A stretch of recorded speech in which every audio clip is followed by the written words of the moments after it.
কোরআন শরীফ পড়ার সময় আরবি না পড়ে শুধু বাংলা অর্থ পড়লে কোনো পাপ হবে কিনা? নার্গিস, কোরআন শরীফ না বলে আমরা কোরআনে করিম, কোরআনে মজিদ, কোরআনে হাকিম অথবা কোরআনে করিম এই টাইপের শব্দগুলো আমরা ব্যবহার করব, কারণ কোরআনের এই কয়েকটি বৈশিষ্ট্য, কয়েকটি উপাধির কথা কোরআনে উল্লেখ হয়েছে, হাদিসে উল্লেখ হয়েছে।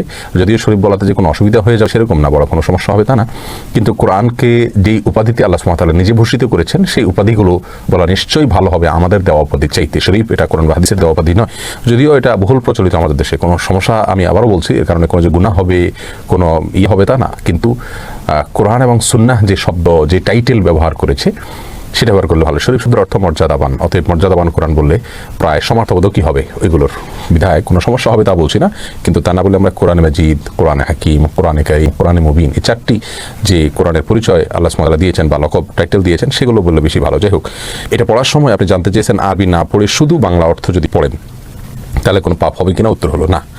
আরবি এবারত আপনি পড়তে পারলেন না, আরবি মূল পাঠ যেটা আল্লাহ সুবহানাহু ওয়া তাআলার ভাষ্য, মূল ভাষ্য, সেটা আপনি পড়তে পারলেন না, আপনি বাংলা অর্থটা পড়লেন, কোনো অসুবিধা নেই ইনশাআল্লাহ বিদিল্লাহ। আপনি না পড়ার চাইতে বরং সেটা অবশ্যই উত্তম হবে। এবং কোরআনে কারীম রিডিং পড়লে যেরকম প্রতি অক্ষরে 10 নেকি হয়, বুঝে পড়ার গুরুত্ব তার চাইতে কোনো ক্রমে কম নয়।